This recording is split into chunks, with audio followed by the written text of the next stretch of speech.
नमस्कार, मी प्रणिता बोरसे. आपण पाहत आहात TV9 मराठी आणि आता बुलेटिन मध्ये पाहूयात सुपरफास्ट 50 बातम्या. मुख्यमंत्री शिंदेंच्या उपस्थितीत आज सिल्लोडमध्ये लाडकी बहीण योजनेचा शुभारंभ होणार. 60,000 महिलांना बसण्यासाठी वॉटरप्रूफ मंडपाची व्यवस्था. उपमुख्यमंत्री अजित पवार आज नाशिक दौऱ्यावर. सुरगाणा तालुक्यात शेतकरी मेळावा तर कळवणमध्ये भूमिपूजन कार्यक्रमाला उपस्थित राहणार. नागपुरातील वास्तुकलेला साजेशा नियोजन भवनाचं आज लोकार्पण. उपमुख्यमंत्री देवेंद्र फडणवीसांच्या हस्ते नियोजन भवनाचं लोकार्पण होणार. आमदार रोहित पवारांच्या मतदारसंघात आज विविध विकास कामांचं उद्घाटन. खासदार अमोल कोल्हे, धैर्यशील मोहिते, निलेश लंके उपस्थित राहणार. नागपूरच्या सावनेरमध्ये आशिष देशमुखांच्या नेतृत्वात आजपासून ठिय्या आंदोलन. सुनील केदारांकडून बँक घोटाळ्यातील पैशाच्या वसुलीच्या मागणीसाठी आंदोलन. उरणमधील यशस्वी शिंदेच्या हत्येच्या निषेधार्थ चिपळूणमध्ये मोर्चाला विरोध केल्यानं मोर्चा दरम्यान वाद. आज चिपळूण बंदची हाक. पोलिसांचा मोठा बंदोबस्त तैनात. विधानसभा निवडणुकीसाठी उमेदवार निश्चित करण्यासाठी काँग्रेस पक्षाकडून 4 सदस्यीय छाननी समिती स्थापन. समितीच्या शिफारसीनुसार संसदीय मंडळाकडून उमेदवारांची अंतिम यादी जाहीर केली जाणार.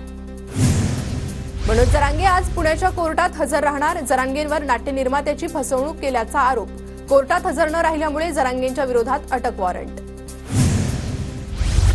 मराठा समाज मुख्य प्रवाहातून बाहेर ढकलला गेलाय. मराठा समाजाला मुख्य प्रवाहात आणण्यासाठी सरकारी नोकऱ्या आणि शिक्षणात आरक्षणाची गरज.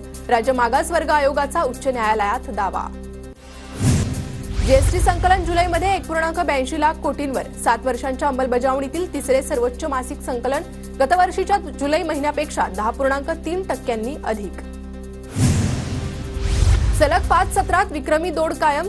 निफ्टी 25,000वर तर सेन्सेक्सची 82,000ला गवसणी. भांडवली बाजारात तेजीवाल्यांनी सलग 5व्या सत्रात नवीन उच्चांकी पातळी गाठली. केंद्रीय माध्यमिक शिक्षण मंडळाच्या केंद्रीय शिक्षक पात्रता परीक्षेचा निकाल जाहीर. परीक्षेत 60% गुण मिळवणारे उमेदवार पात्र.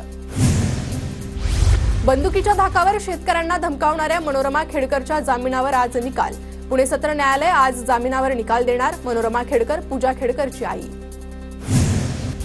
मुंबईतील सायनचा ब्रिटिशकालीन उड्डाणपूल वाहतुकीसाठी बंद. या मार्गावरील वाहतूक धारावीतून वळवली. प्रवासासाठी अर्धा तास जादा खर्च करावा लागणार. बेस्टला वाचवण्यासाठी मुंबईकरांना एकत्र करून बेस्ट बचाव अभियान. सार्वजनिक गणेशोत्सव मंडळांनी अभियानासाठी पुढाकार घेण्याचं आवाहन. मुंबईत गणेश मंडळांना मंडपासाठी सलग 5 वर्षांची परवानगी. 6 ऑगस्टपासून एक खिडकी योजनेनुसार मिळणार ऑनलाईन परवानगी. कामाठीपुऱ्यातील 6,000हून अधिक रहिवाशांना 500 चौरस फुटांची घरं मिळणार. रहिवाशांसाठी उत्तुंग अशा 58 मजली इमारतीत घरं तर विक्रीसाठी 78 मजली इमारत बांधल्या जाणार. मुंबईत यंदा मालमत्ता करात वाढ होणार नसल्याची चिन्ह. महापालिका प्रशासनाकडून राज्य सरकारला प्रस्ताव. 1 वर्षासाठी कर रचनेत सुधारणा करणं योग्य नाही असं म्हणणं मांडलं. राज्यातील 34 तालुक्यात होणार डिजिटल क्रॉप सर्व्हे. ई पीक पाहणी अधिक अचूक व्हावी यासाठी केंद्र सरकारचा प्रकल्प. तर इतर तालुक्यात होणार ई पीक पाहणी. देशात कापूस उत्पादनात घट. गेल्या वर्षीच्या तुलनेत यंदा कापूस उत्पादनात 12 लाख गाठींचा घट. कॉटन असोसिएशन ऑफ इंडियाकडून जाहीर.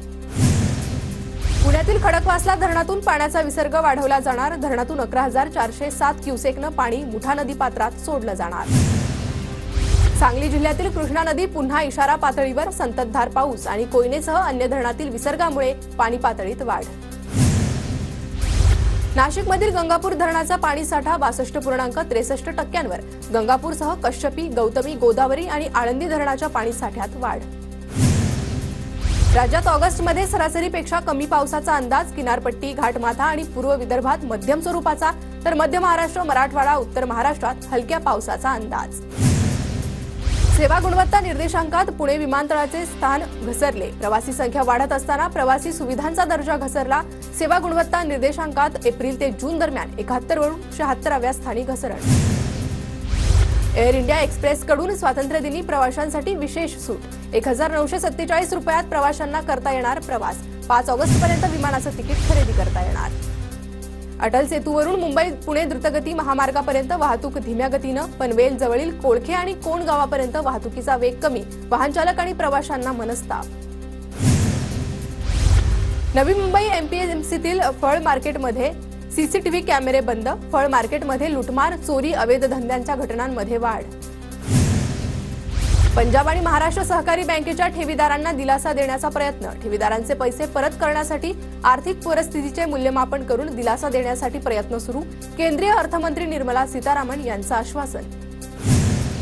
श्रावणात 1 ऑगस्ट ते 10 सप्टेंबर दरम्यान त्र्यंबकेश्वर मंदिरातील विशेष दर्शन व्यवस्था बंद, तर दर्शनासाठी मंदिर पहाटे 5 ते रात्री 9 वाजेपर्यंत खुले राहणार.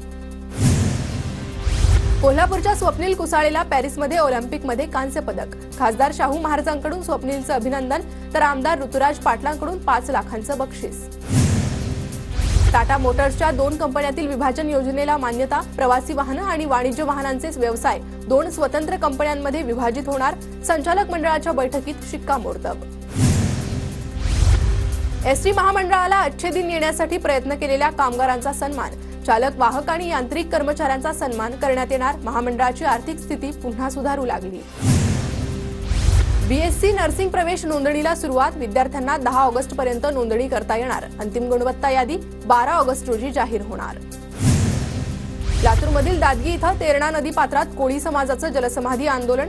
महादेव कोळी समाजाला देण्यात येणाऱ्या एसटी प्रमाणपत्रासाठीच्या जाचकटी शिथिल करण्याची मागणी. ऐन पावसाळ्यात धुळे जिल्हाधिकारी कार्यालयात पालिकेच्या टँकरनं पाणी पुरवठा. जिल्हाधिकारी कार्यालयाची ही परिस्थिती असेल तर शहराचं काय, नागरिकांचा सवाल.